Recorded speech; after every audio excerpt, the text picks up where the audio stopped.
Bacaan pertama menurut Yesaya 1, pasal 10 sampai 18.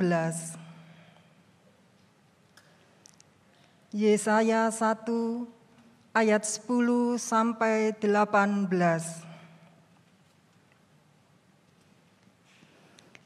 Dengarlah firman Tuhan, hai pemimpin-pemimpin manusia Sodom. Perhatikanlah pengajaran Allah kita, hai rakyat manusia Gomora. Untuk apa itu korbanmu yang banyak-banyak?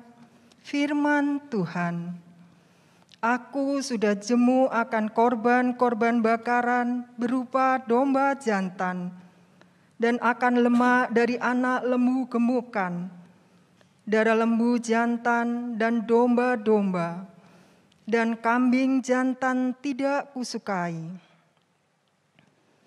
Apabila kamu datang untuk menghadap di hadiratku, siapakah yang menuntut itu daripadamu? Bahwa kamu menginjak-injak pelataran bait suciku. Jangan lagi membawa persembahanmu yang tidak sungguh, sebab baunya adalah kejijikan bagiku.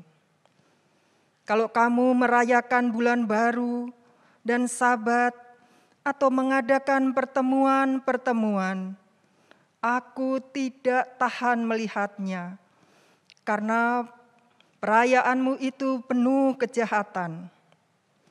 Perayaan-perayaan bulan barumu dan pertemuan-pertemuanmu yang tetap, aku benci melihatnya.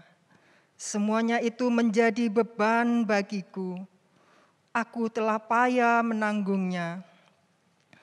Apabila kamu menadahkan tanganmu untuk berdoa, aku akan memalingkan mukaku. Bahkan sekalipun kamu berkali-kali berdoa, aku tidak akan mendengarkannya, sebab tanganmu penuh dengan darah. Basuhlah, bersihkanlah dirimu, jauhkanlah perbuatan-perbuatanmu yang jahat dari depan mataku. Berhentilah berbuat jahat, belajarlah berbuat baik, usahakanlah keadilan, kendalikanlah orang kejam, belalah hak anak-anak yatim, perjuangkanlah perkara janda-janda. Marilah, baiklah kita berperkara, firman Tuhan. Sekalipun dosamu merah seperti kirmisi, akan menjadi putih seperti salju. Sekalipun berwarna merah seperti kain kesumba, akan menjadi putih seperti bulu domba.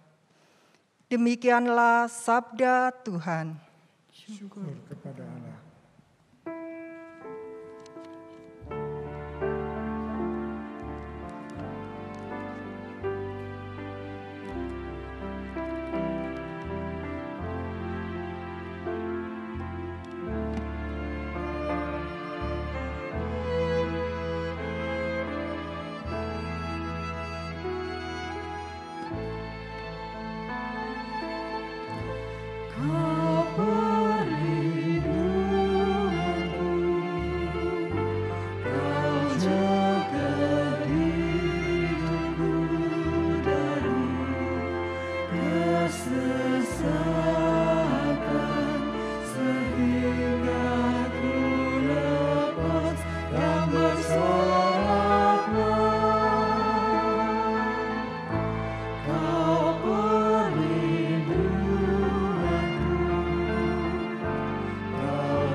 semua pelanggarannya telah Tuhan ampuni. Bahagialah orang yang tak berjiwa penipu, yang tiap kesalahannya tidak diperhitungkan.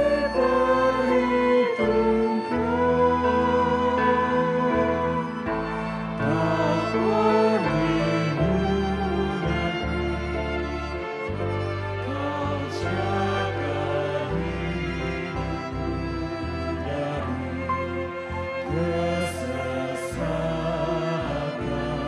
sehingga ku lepas dan bersoraklah. Tulang-tulangku lesu selama berdiam diri, karena sepanjang hari terus aku mengeluh. Karena siang malam tanganmu menekanku, bak musim panas yang kering, oh keringlah sumsumku. Tak perlindunganku, Kau jaga hidupku dari kesesatan, sehingga ku lepas dan bersoraklah. Ungkapkan dosaku, tidaklah ku sembunyikan. Ya Tuhan, ku ampuni pelanggaranku semua. Lalu Kau ampuni semua kesalahan, setiap kesalahan oleh karena dosaku. Kau perlindunganku, Kau jaga hidupku dari kesesatan, sehingga ku lepas dan bersoraklah. Orang-orang yang saleh, berdoalah kepadamu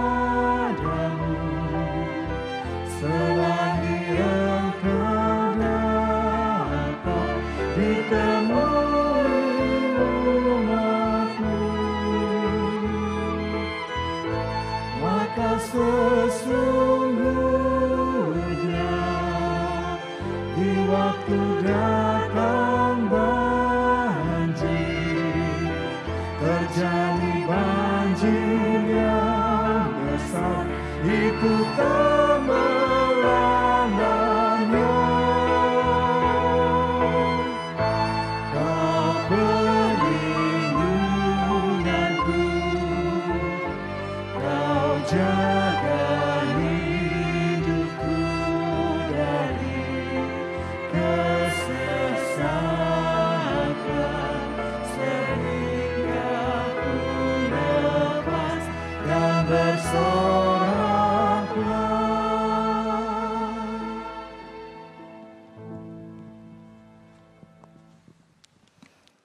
Bacaan kedua menurut 2 Tesalonika 1 ayat 1 sampai 4 dilanjutkan ayat 11 dan 12. 2 Tesalonika 1 ayat 1 sampai 4, dilanjutkan ayat 11 sampai 12. Dari Paulus, Silvanus dan Timotius kepada jemaat orang-orang Tesalonika di dalam Allah Bapa kita dan di dalam Tuhan Yesus Kristus. Kasih, karunia, dan damai sejahtera dari Allah Bapa kita dan dari Tuhan Yesus Kristus menyertai kamu. Kami wajib selalu mengucap syukur kepada Allah karena kamu, saudara-saudara, dan memang patutlah demikian, karena imanmu makin bertambah, dan kasihmu seorang akan yang lain makin kuat di antara kamu. Sehingga dalam jemaat-jemaat Allah, kami sendiri bermegah tentang kamu, karena ketabahan dan imanmu dalam segala penganiayaan dan penindasan yang kamu derita. Ayat 11. Karena itu kami senantiasa berdoa juga untuk kamu, supaya Allah kita menganggap kamu layak bagi panggilannya dan dengan kekuatannya menyempurnakan kehendakmu untuk berbuat baik dan menyempurnakan segala pekerjaan imanmu. Sehingga nama Yesus Tuhan kita dimuliakan di dalam kamu dan kamu di dalam Dia, menurut kasih karunia Allah kita dan Tuhan Yesus Kristus. Demikianlah sabda Allah. Syukur kepada Allah. Injil Tuhan Yesus Kristus menurut Injil Lukas pasal ke-19 ayat 1 hingga ayat ke-10. Injil Lukas pasal yang ke-19 ayat 1 hingga 10. Yesus masuk ke kota Yeriko dan berjalan terus melintasi kota itu. Di situ ada seorang bernama Zakeus, kepala pemungut cukai, dan ia seorang yang kaya. Ia berusaha untuk melihat orang apakah Yesus itu, tetapi ia tidak berhasil karena orang banyak sebab badannya pendek. Maka berdirilah ia mendahului orang banyak, lalu memanjat pohon ara untuk melihat Yesus yang akan lewat di situ. Ketika Yesus sampai ke tempat itu, ia melihat ke atas dan berkata, "Zakeus, segeralah turun, sebab hari ini aku harus menumpang di rumahmu." Lalu Zakeus segera turun dan menerima Yesus dengan sukacita. Tetapi semua orang yang melihat hal itu bersungut-sungut, katanya, "Ia menumpang di rumah orang berdosa." Tetapi Zakeus berdiri dan berkata kepada Tuhan, "Tuhan, setengah dari milikku akan kuberikan kepada orang miskin, dan sekiranya ada sesuatu yang kuperas dari seseorang, akan kukembalikan 4 kali lipat." Kata Yesus kepadanya, "Hari ini telah terjadi keselamatan kepada rumah ini, karena orang ini pun anak Abraham.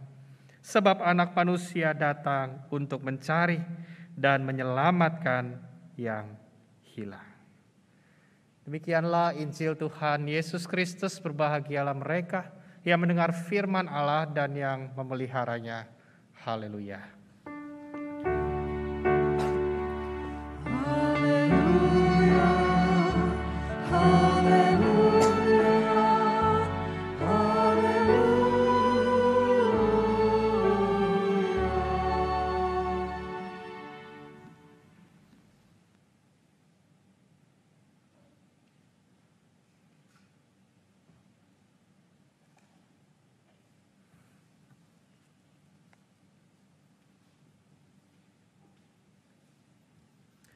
Penolakan itu sungguh sangat menyakitkan. Dan itu terjadi mulai dari bayi sampai manusia meninggal. Penolakan itu terjadi. Bahkan sejak masih di dalam kandungan, ada bayi yang tidak diinginkan kehadirannya oleh orang tuanya. Dia ditolak atas dosa yang tidak diperbuatnya. Menyakitkan. Ada pemuda yang ditolak oleh pujaan hatinya karena tidak memiliki perasaan yang sama. Ada pekerja dari berbagai lulusan yang lamarannya tidak diterima berkali-kali oleh perusahaan. Membuat putus asa. Menyakitkan. Ada rumah ibadah yang perizinannya ditolak berlarut-larut dengan berbagai alasan. Dan di dalam konteks pandemi yang sudah sekian lama kita tinggal di dalamnya. Di awal-awal pandemi ada banyak orang sakit yang ditolak pengobatannya. Karena ketidaktersediaan perawatan, ruangan, rumah sakit, dan obat-obatan. Ada banyak gereja yang menolak kehadiran jemaat di dalam ibadah tatap muka. Dengan alasan keselamatan, dengan alasan kesehatan. Tetapi itu juga penolakan. Dan seringkali menyakitkan. Bahkan ada orang-orang yang sudah mati pun masih tertolak. Karena persoalan makam kun. Seolah-olah punya agamanya masing-masing. Jadi mulai dari bayi yang baru lahir sampai orang sudah mati pun penolakan itu terjadi. Dan itu menyakitkan. Kalau kita bayangkan di dalam kehidupan kita, apa penolakan terbesar yang pernah kita terima di dalam hidup kita? Apakah itu menyakitkan? Dan masih membekas sampai kita pada saat ini. Bahkan kita belum bisa menerimanya. Kita tertolak.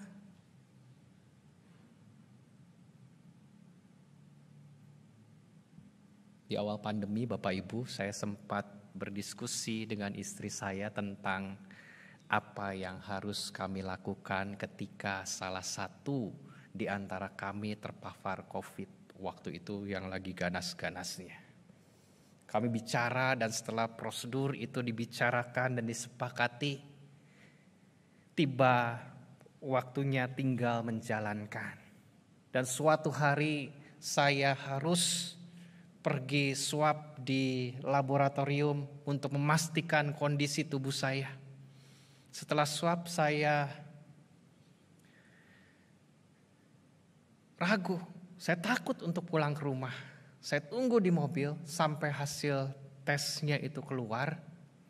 Dan itu menebarkan. Dan itu menakutkan. Karena itu juga bagian dari prosedur yang disepakati. Apalagi kalau hasilnya positif. Di dalam prosedurnya berkata, segeralah pulang ke rumah, tapi nggak perlu masuk rumah karena di depan pintu rumah sudah disediakan koper bersama baju dan keperluan, pergi jauh-jauh dari rumah. Begitu. Ditolak. Mau kemana? Mau telepon salah satu jemaat, makin ditolak pastinya, sekalipun pendetanya.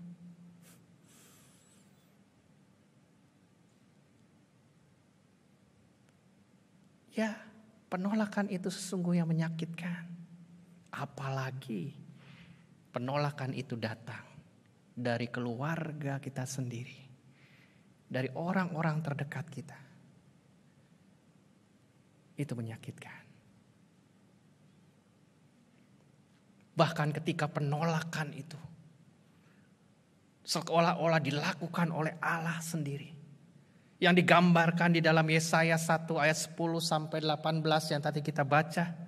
Allah pernah menolak persembahan umat Israel pada saat itu yang tidak dilakukan dengan kesungguhan. Allah menolak perayaan-perayaan ibadah mereka yang mereka lakukan dengan munafik.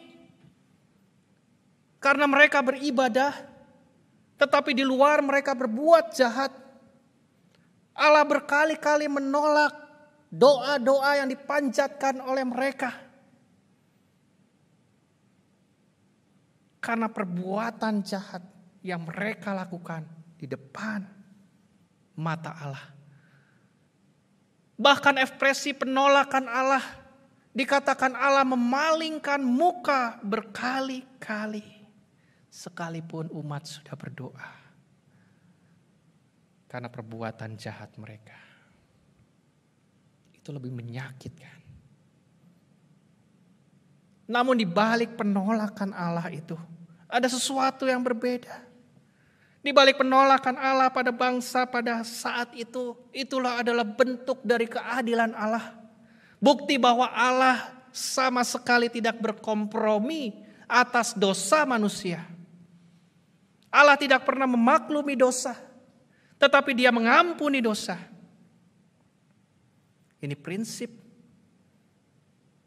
di dalam kekristenan, bahwa Allah tidak pernah memaklumi, bahwa Allah menolak dosa yang diperbuat seseorang, tetapi Dia tidak menolak orang berdosa yang mau bertobat.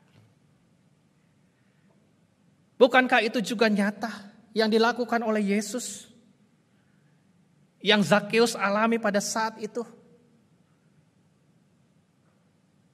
Zakheus punya banyak pengalaman ditolak ketika dia hidup. Zakheus terjebak di dalam dosa struktural atas jabatan yang dia emban sebagai pemungut cukai. Artinya dia bekerja untuk pemerintahan Romawi dan dia menagih pajak untuk dipakai untuk kesejahteraan kota, kesejahteraan bangsa, negeri pada saat itu. Dan ini bukan orang sembarangan, hanya orang-orang kaya yang dipercaya untuk menjadi pemungut cukai, mendapatkan peran ini. Resikonya besar. Dan ada konsekuensi dari profesi sebagai pemungut cukai yang membuat Zakheus dibenci oleh orang-orang Yahudi yang dianggap sebagai pengkhianat karena bekerja kepada penjajah. Apalagi ketika Zakheus menarik cukai lebih banyak daripada yang seharusnya. Tidak sulit untuk membayangkan bagaimana penolakan bertubi-tubi menghantam kehidupan Zakheus. Ditambah lagi dengan postur tubuhnya. Makin gampang orang mengenalinya. Sekaligus menghindarinya. Nggak ada yang mau dekat-dekat dengan dia. Saya membayangkan betapa kesepiannya hidup Zakheus pada saat itu. Betapa dia menunggu, adakah yang menerima dia. Betapa menyedihkannya mengalami penolakan demi penolakan. Dan kalau kita jadi Zakheus, kira-kira adakah kebahagiaan? Dia punya segalanya. Dia kaya, harta dia berlimpah, kedudukan dia punya, tetapi satu yang dia gak punya.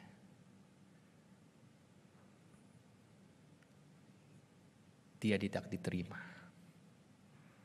Percuma semuanya dia punya, tetapi satu, tidak ada yang mau menerima dia.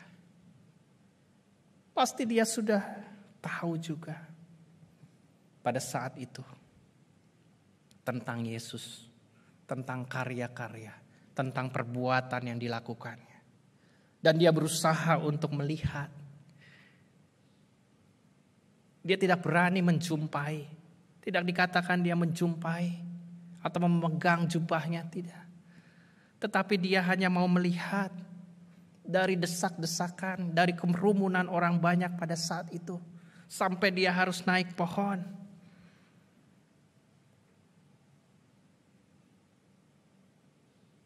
Ini orang-orang yang sudah mengalami penolakan sehari-hari. Sudah jadi makanan sehari-hari. Dia juga menyadari mungkin dia juga bakal tolak oleh Tuhan. Oleh orang-orang banyak pada saat itu. Makanya dia cuma mau melihat orang apakah Yesus. Dan yang terpenting yang kita bisa pelajari, arti dari penerimaan Yesus di dalam kehidupan Zakheus.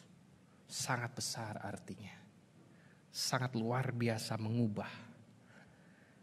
Yang pasti arti dari penerimaan Yesus kepada Zakheus bukan berarti bahwa Yesus memaklumi dosa yang dilakukan oleh Zakheus. Bukan berarti Yesus berkompromi atas setiap kesalahan yang dilakukan oleh Zakheus. Dan ingat, Yesus juga membenci dosa. Namun tidak dengan orang yang berdosa. Dia menerima orang yang berdosa. Bahkan dia makan dan minum di rumah orang berdosa. Dia membenci dosa. Tetapi dia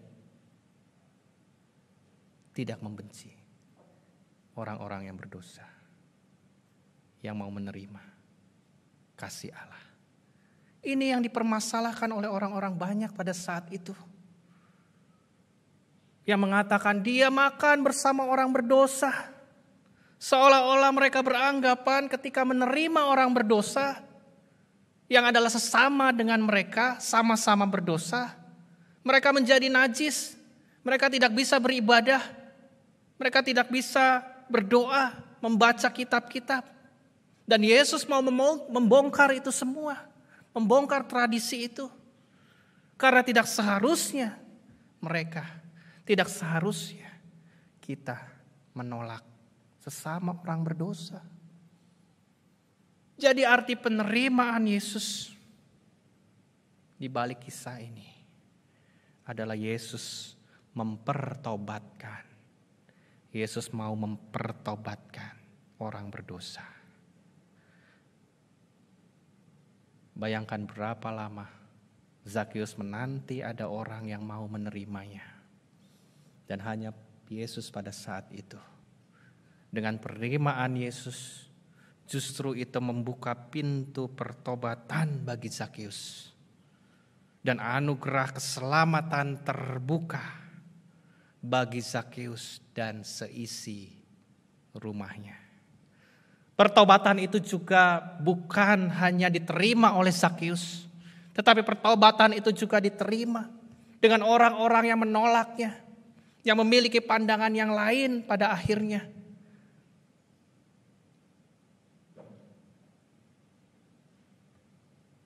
Dan itu luar biasa.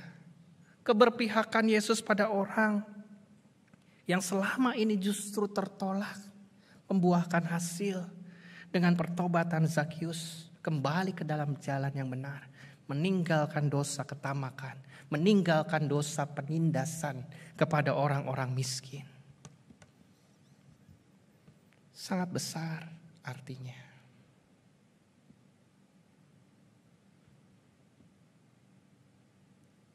Beberapa tahun lalu saya sudah lama gitu ya. Saya lama pelayanan di GKI Cianjur, Jawa Barat. Pada saat itu ada basar pakaian murah. Baju, sepatu dikumpulkan dari jemaat. Lalu kita pajang di garasi gereja dan kita jual dengan harga murah. Bukan hanya untuk jemaat tetapi untuk masyarakat. Ada banyak yang datang. Lalu satu hari saya sedang menjaga basar itu di depan pintu gereja. Pada saat itu ada pengemis, bapak dan ibu. Ibunya di depan, sambil bawa kaleng kecil, bapaknya sambil memegang pundak ibunya dan buta bapak ini. Lalu dengan spontan saya menyambut mereka. Bu, Pak, ayo silahkan masuk. Ibu boleh pilih baju yang cocok untuk ibu. Ibu juga pilihkan baju untuk bapak, untuk dipakai. Kalau perlu ada anak, ada siapapun, bapak boleh bawa. Ibu boleh bawa dengan cuma-cuma. Ibu itu menerima tawaran saya. Dia masuk bersama bapak yang masih menggandengnya. Lalu tiba-tiba sang ibu pergi ke tempat mencari baju-baju perempuan. Dan sang bapak, saya terkejut. Dia tiba-tiba pergi sendirian ke tempat baju laki-laki dan tiba-tiba matanya bisa terbuka. Saya pikir ada mujizat pada hari itu di gereja itu. Saya kaget, tapi gak bisa berkata apa-apa. Setelah Bapak Ibu memilih sendiri-sendiri bajunya, lalu saya berkata dan menyapa lagi, Pak, Bu, sudah, cukup, sudah. Dia mengucapkan terima kasih, dia kembali berjalan keluar, dengan tidak lupa bapaknya kembali memegang pundak ibunya dan kembali merem.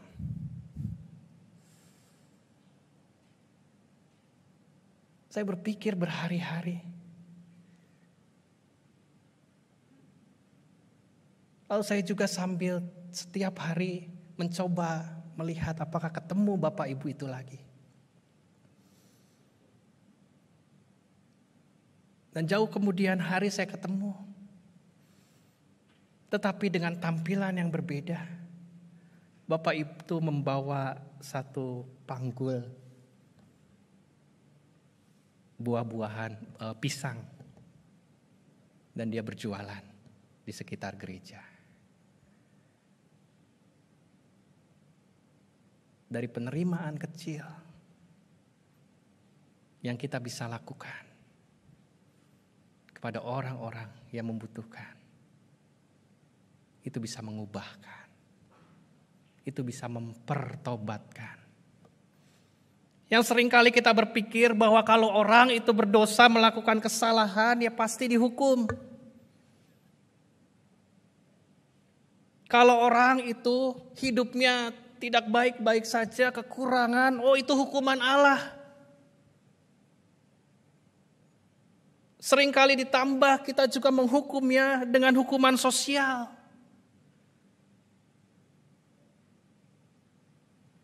Mengucilkannya, membuang,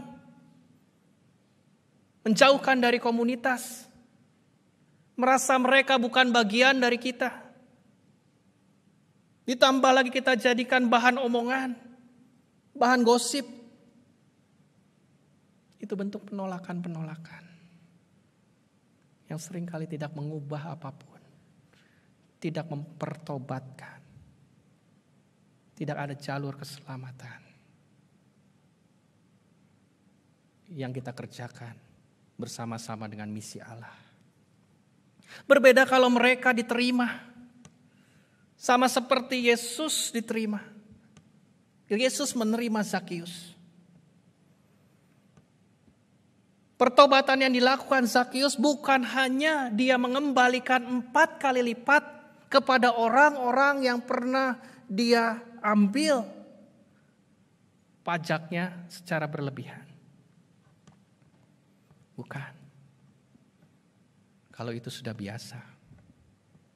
Sudah selayaknya dia mengembalikan apa yang bukan jadi hak miliknya.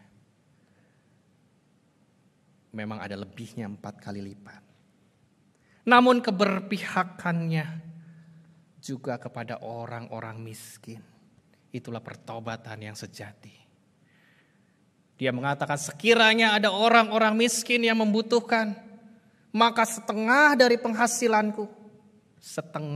penghasilannya dia berikan kepada orang-orang miskin. Yang sebetulnya tidak ada hubungan dengan dosa yang dia perbuat.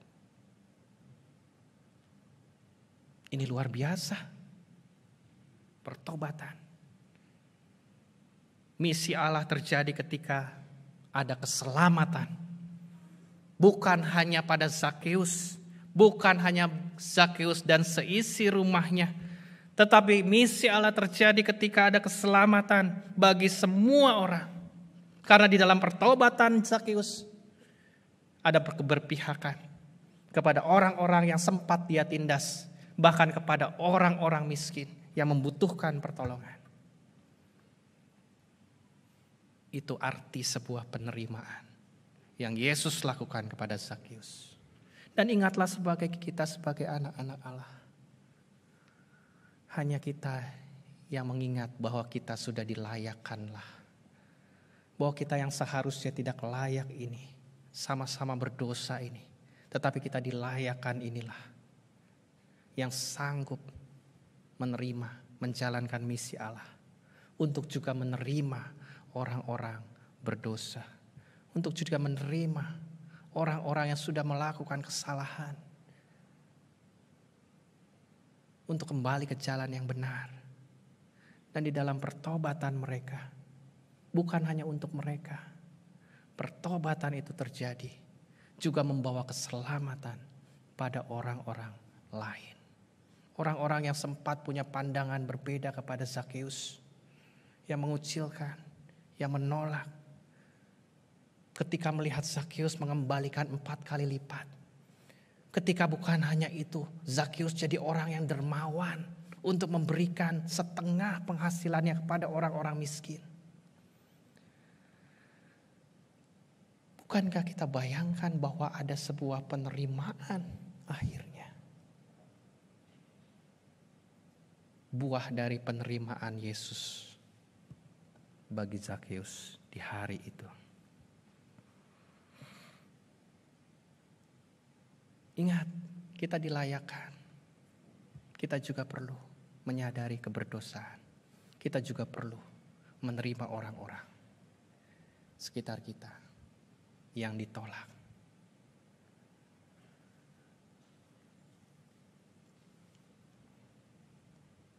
Saya ini orang yang enggak percaya diri, Bapak Ibu. Saya orang yang enggak pede, yang kurang pergaulan. Dari kecil saya merasa enggak diterima. Di sekolah sering dibully. Akhirnya itu membuat saya juga sulit untuk menerima kenyataan. Kalau saya dilahirkan di keluarga sederhana, sulit untuk menerima. Sulit untuk menerima hal-hal yang diperbuat oleh orang tua saya. Dan akhirnya membuat saya juga merasa ditolak. Enggak pede. Jangankan ngomong di depan banyak orang seperti ini. Ngobrol dengan satu orang untuk ngasih berita yang baik saja, untuk melakukan pekerjaan yang baik saja, sulitnya setengah mati. Enggak pede. Apalagi untuk ngobrol dengan lawan jenis. Saya ingat lagi SMP, saya mulai suka dengan lawan jenis. Ya sebelumnya juga suka dengan lawan jenis gitu ya. Lalu mencoba memberanikan diri untuk mendekatinya. Gak berani. Padahal untuk sesuatu yang baik. Saya takut. Saya lebih memilih meminta teman saya yang laki-laki untuk telepon dia, pura-pura jadi saya.